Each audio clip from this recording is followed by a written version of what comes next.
Selamat pagi teman-teman.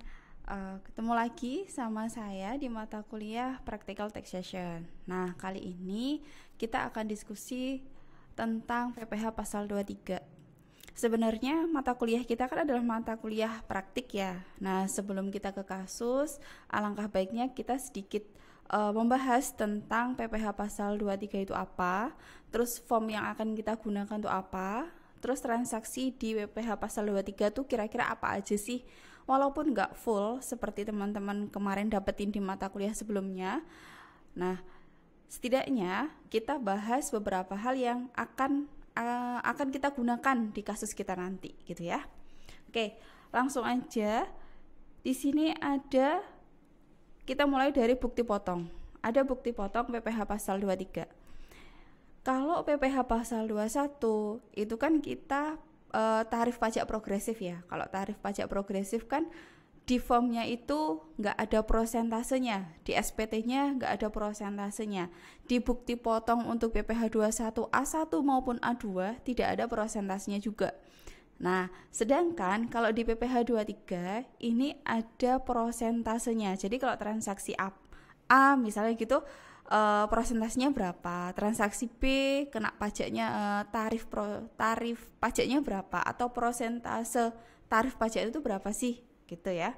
Nah, di PPh pasal 23 form ini sudah ada di format ini adalah format dari KPP, Kantor Pelayanan Pajak.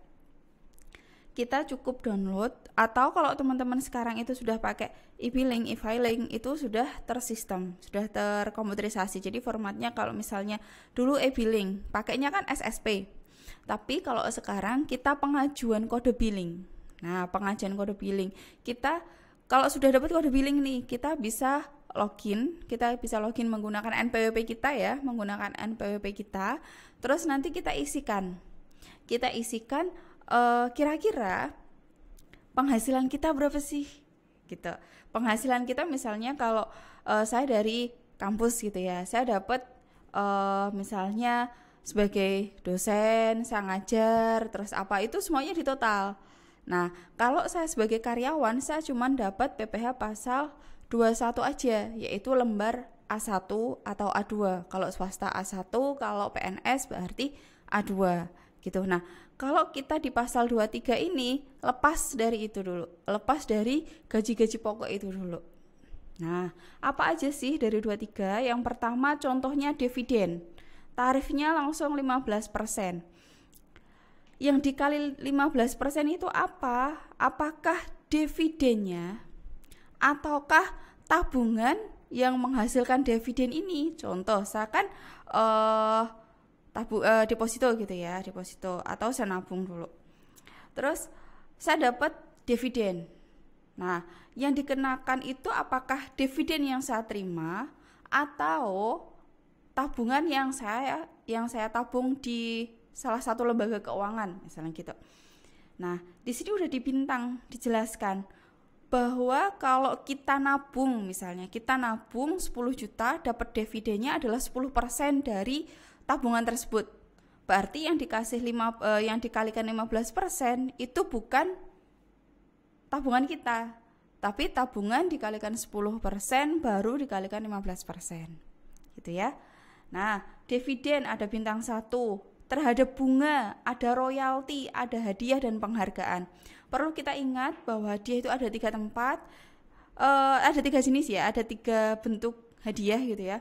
Pertama, hadiah terkait pekerjaan. Contoh, saya tuh kerjanya misalnya bagus, terus saya dapat bonus, misalnya gitu. Terus yang kedua, saya ikut lomba. Misalnya, saya lomba cerdas cermat nih, gitu. Terus dari seleksi sampai grand final, saya dapat juara 1 misalnya. Itu berarti hadiah karena perlombaan. Terus yang ketiga, hadiah karena saya itu dapat undian. Kalau zaman dulu itu kayak misalnya ada hologram di snack apa gitu ya, kita gosok terus nanti kita suruh ngirim. Nah, terus nanti akan diundi, saya dapat. Itu contoh dari hadiah undian. Nah, terus di sini ada juga sewa dan penghasilan lainnya sehubungan dengan penggunaan harta. Yang di bintang-bintang ini coba kita cermati ya nanti di sini. Nah, bintang 1 tidak termasuk dividen kepada wajib pajak orang pribadi dalam negeri. Nah, jadi di sini dividen yang dibagikan kepada orang pribadi itu tidak dikenakan PPh pasal 23. Terus tadi ada bunga simpanan, tidak termasuk bunga simpanan yang dibayarkan oleh koperasi kepada anggota wajib pajak orang pribadi. Nah, bunga simpanan yang dibayarkan oleh koperasi kepada anggota wajib pajak orang pribadi. Jadi kalau contoh saya itu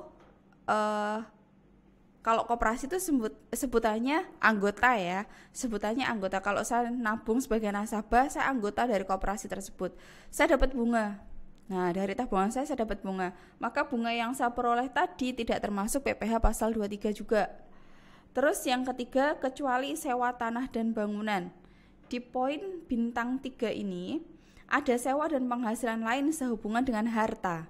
Kecuali sewa harta tersebut dalam bentuk tanah dan bangunan.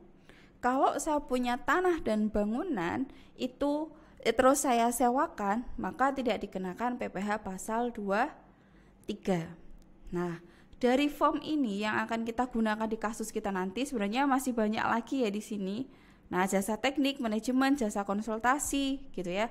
Nah, itu lebih panjang lagi, lebih luas lagi seperti teman-teman bahas ketika dapat mata kuliah taxation di semester sebelumnya. Nah, untuk kali ini kita cuma bahas di form yang akan kita pakai aja. Dari apa yang saya tadi sampaikan, teman-teman, berarti PPh pasal 23 itu bukan dari gaji pokok kita. Ya, justru lebih besar di PPh pasal 23 ini adalah PPh atau pajak penghasilan yang dikenakan atau yang dipotong oleh pihak ketiga. Jadi saya dapat hadiah kalau di sini hadiah penghargaan, saya tuh cuma dapat bukti potong ini aja, dapat bukti ini aja, gitu. Saya nggak perlu saya nggak perlu menyetor. Saya cuma dapat ini aja, bukti potong. Justru yang menyetor itu adalah pihak ketiga tadi. Jadi misalnya saya dapat 10 juta, saya hadiah penghargaan 10 juta. 10 juta dikalikan 15%, 1.500.000. Nah, 1.500.000 itu langsung dipotong oleh pihak ketiga dan dibayarkan ke pajak. Saya cuma dapat bukti ini plus uang bukan 10 juta lagi tapi 8.500.000. Itu. Terus misalnya dividen.